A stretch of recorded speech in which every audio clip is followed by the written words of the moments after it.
राहुल गांधी अगर आरएसएस के गढ़ नागपुर में राजनीतिक धावा बोल रहे हैं, राजनीतिक हमला बोल रहे हैं, तो इसके राजनीतिक मायनों को समझिए। क्योंकि हैं तैयार हम। कांग्रेस ने अपनी इस विशाल रैली को संबोधित किया है नागपुर के अंदर। तस्वीरें इसकी बानगी हैं, मगर इस रैली के मायनों को समझिए दोस्तों। ये रैली यानी है तैयार हम एक ऐसे वक्त आई है जब महाराष्ट्र के भिवंडी अदालत में राजेश कुंठे नाम के आरएसएस के कार्यकर्ता ने आरएसएस की मानहानि को लेकर राहुल गांधी पर केस किया हुआ है। क्योंकि राहुल गांधी ने अपने एक बयान में कहा था कि महात्मा गांधी की हत्या की जिम्मेदार आरएसएस थी। इस मामले को लेकर राजेश कुंठे अदालत में गए थे और वो मामला जो है जोर पकड़ रहा है। बात वहां नहीं रुकती। इस तारीख पर गौर कीजिए, 16 दिसंबर राहुल गांधी को उत्तर प्रदेश की सुल्तानपुर की एमपी एमएलए अदालत में हाजिर होना है अमित शाह के बारे में दिए गए एक बयान को लेकर। यानी कि अदालती तौर पर राहुल गांधी पर शिकंजा कसता जा रहा है। और इस दौर में वो क्या करते हैं?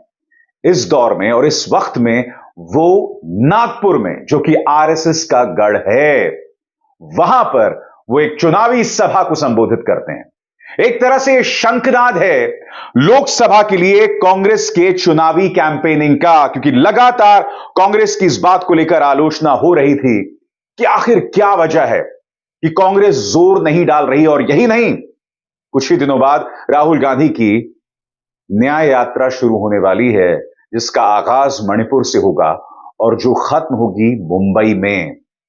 6200 किलोमीटर की ये यात्रा। मगर सबसे पहले है तैयार हम इस रैली में राहुल गांधी ने स्पष्ट कर दिया कि यह लड़ाई दो विचारधाराओं की है, इसीलिए यह लड़ाई बहुत कठिन है। सुनिए वो क्या कह रहे हैं। देश में विचारधारा की लड़ाई चल रही है। लोगों को लगता है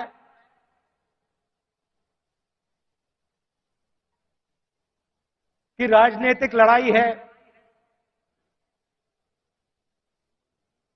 सत्ता की लड़ाई है।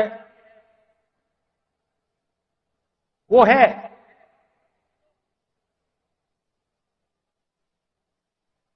मगर इस लड़ाई की नींव जो है वो विचारधारा की है। और दो विचारधाराओं की लड़ाई हो रही है। बहुत सारी पार्टियां हैं,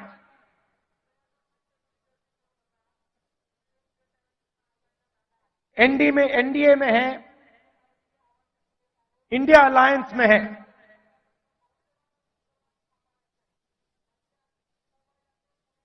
मगर लड़ाई दो विचारधाराओं के बीच में है। राहुल गांधी ने साफ तौर पर कह दिया, एक तरफ कांग्रेस है जिसका लोकतांत्रिक मूल्यों में विश्वास है, मगर दूसरी तरफ भारतीय जनता पार्टी है जहां तानाशाही की सोच चल रही है। यानी लोकतांत्रिक सोच एक तरफ, दूसरी तरफ तानाशाही सोच। और इस तानाशाही की सोच से खुद भारतीय जनता पार्टी के नेता भी परेशान हैं। राहुल गांधी, एक बीजेपी का एमपी मुझे लोकसभा में मिला। बहुत सारे बीजेपी के एमपी पहले कांग्रेस पार्टी में हुआ करते थे, ये भी कांग्रेस पार्टी में था। छुप के मिला मुझसे, मुझे दूर से देखा, छुप के डर से कहता है राहुल जी आपसे बात करनी है। मैंने कहा भाई क्या बात करनी है, तुम तो बीजेपी में हो। और फिर उसके चेहरे पे थोड़ी सी टेंशन दिख रही थी। तो मैंने पूछा सब कुछ ठीक है क्या? मैंने सोचा शायद घर में कोई बीमार हो, कोई दुर्घटना हो गई हो। मैंने पूछा सब कुछ ठीक है? कहता है नहीं। क्या हुआ? राहुल जी बीजेपी में रहकर सहा नहीं जाता। मैं हूं बीजेपी में, मगर दिल मेरा कांग्रेस में है। तो मैंने कहा भाई दिल तेरा कांग्रेस में, शरीर आपका बीजेपी में, मतलब दिल शरीर को कांग्रेस में लाने से डर रहा है, यही हो सकता है। मैंने कहा मन क्यों नहीं बनता वहां?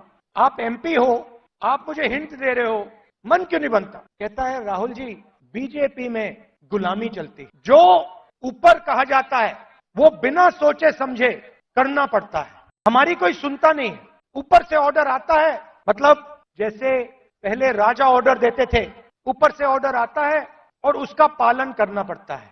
अच्छा लगे ना लगे, चॉइस नहीं होती। तो एक बात तय है दोस्तों, जैसे जैसे वक्त गुजरता जा रहा है और जैसे जैसे मोदी सरकार की एजेंसीज की दबिश बढ़ती जा रही है, जैसे जैसे अलग अलग मामलों में राहुल गांधी के आसपास शिकंजा कसता जा रहा है, हमें ये उम्मीद करनी चाहिए थी कि राहुल गांधी नर्म पड़ते, मगर उससे वो कोसों दूर हैं। ये ना भूलें, कल ही एनफोर्समेंट डायरेक्टरेट प्रवर्तन निदेशालय ने मनी लॉन्ड्रिंग के मामले में, जमीन घोटाले के मामले में, एक मामले के अंदर प्रियंका गांधी वाड्रा का नाम ले लिया है। वो आरोपी नहीं है, मगर उनका नाम लिया गया है क्योंकि यह मामला उनके पति रॉबर्ट वाड्रा के खिलाफ है।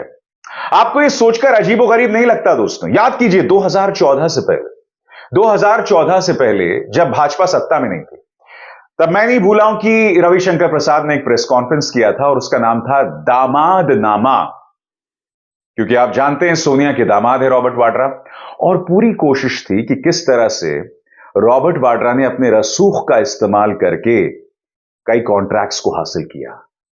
9 साल गुजर जाते हैं दोस्तों, पहला कार्यकाल निकल गया, अब दूसरा कार्यकाल आ गया, मगर अब अचानक एक केस दर्ज होता है। सबसे बड़ी बात, क्या 9 साल तक रॉबर्ट वाड्रा को एक्सपोज नहीं किया जाना चाहिए था?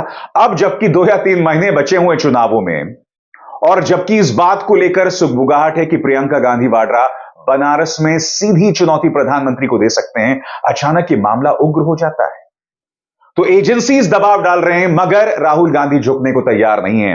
राहुल गांधी ने यह भी कहा कि भाजपा की विचारधारा राजाओं की विचारधारा है, ये किसी की नहीं सुनते। भाजपा में ऑर्डर ऊपर से आता है और सभी को मानना पड़ता है। राहुल गांधी, उनकी विचारधारा राजाओं की विचारधारा है, किसी की सुननी नहीं।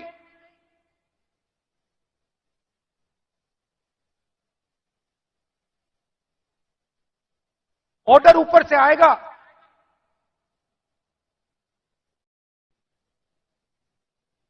आपको ऑर्डर का पालन करना पड़ेगा।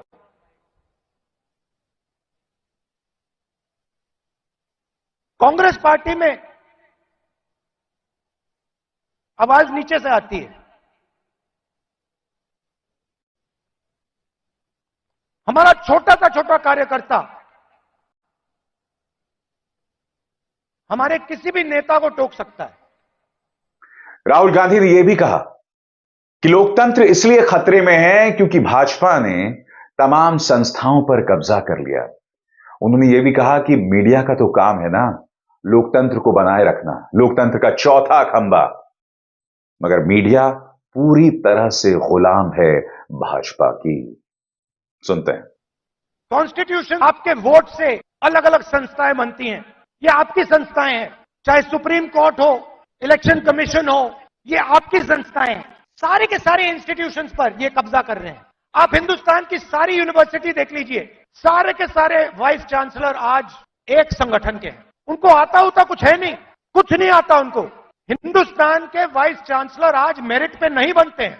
हिंदुस्तान के वाइस चांसलर आज अगर एक संगठन में हैं तब बन सकते हैं। तो सारे के सारे जो इंस्टीट्यूशंस हैं जिससे आपकी आवाज की रक्षा होती है, जिससे आप देश को चलाते हो, इन सब का ये कब्जा कर रहे हैं। मीडिया को देख लीजिए, कहा जाता था कि मीडिया लोकतंत्र के रखवाले हैं। मैं आपसे पूछता हूं, क्या आपको लगता है कि आज हिंदुस्तान का मीडिया लोकतंत्र की रक्षा कर रहा है? सुन लीजिए, आप इनसे पूछिए, ये आपको बताएंगे कि हमारे दिल में जो है हम नहीं बोल सकते। इनके दिल में क्या है? इनके दिल में वो है जो हिंदुस्तान की जनता के दिल में है, वो नहीं बोल सकते। तो सारी की सारी संस्थाएं का कब्जा कर दिया मीडिया प्रेशर में। सीबीआई का प्रेशर है, ये देखो ईडी का प्रेशर है। तो लड़ाई इस बात की है, हम देश की जनता को देश की शक्ति देना चाहते हैं। देश की जनता को देश की शक्ति हम पकड़ाना चाहते हैं।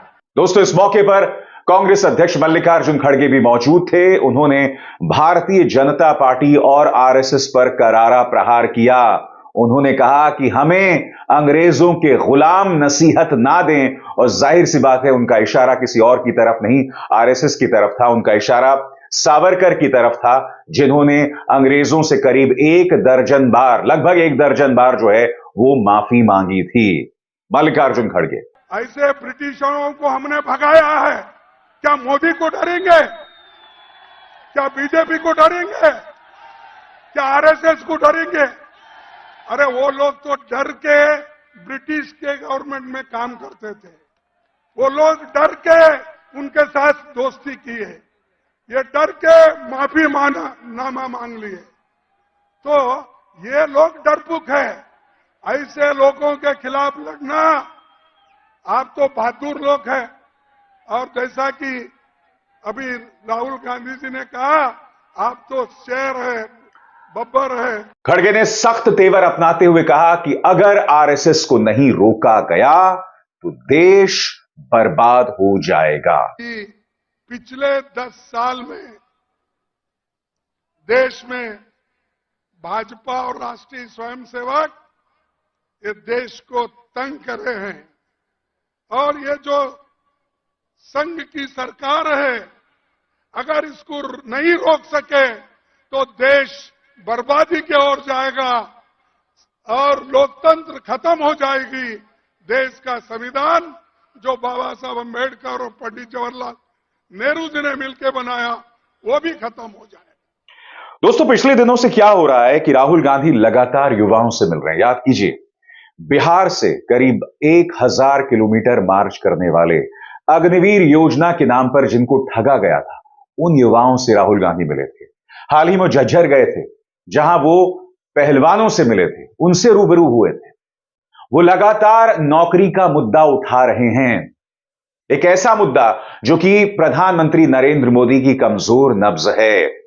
राहुल गांधी लगातार कह रहे हैं कि आखिर मोदी सरकार ने कितनों को रोजगार दिया। सुनते हैं। सफेद क्रांति हिंदुस्तान की नारी शक्ति ने की।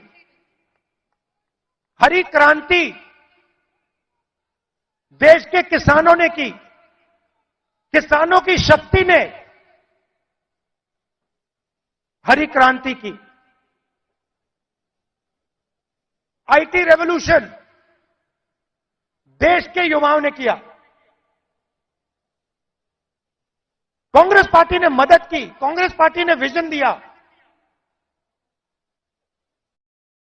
मगर आईटी रेवोल्यूशन हमारे युवाओं ने किया।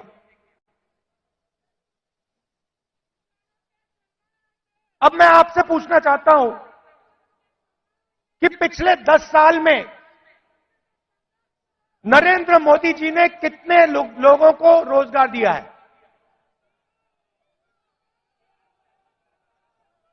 40 साल से सबसे ज्यादा बेरोजगारी आज है। और हिंदुस्तान के युवाओं की जो शक्ति है, करोड़ों युवाओं की जो शक्ति है, वो जाया हो रही है। आजकल हिंदुस्तान का युवा जॉब नहीं करता है। आजकल हिंदुस्तान का युवा 7-8 घंटे मोबाइल फोन पे कभी इंस्टाग्राम देखेगा, कभी फेसबुक देखेगा, और उसकी शक्ति जाया हो रही है।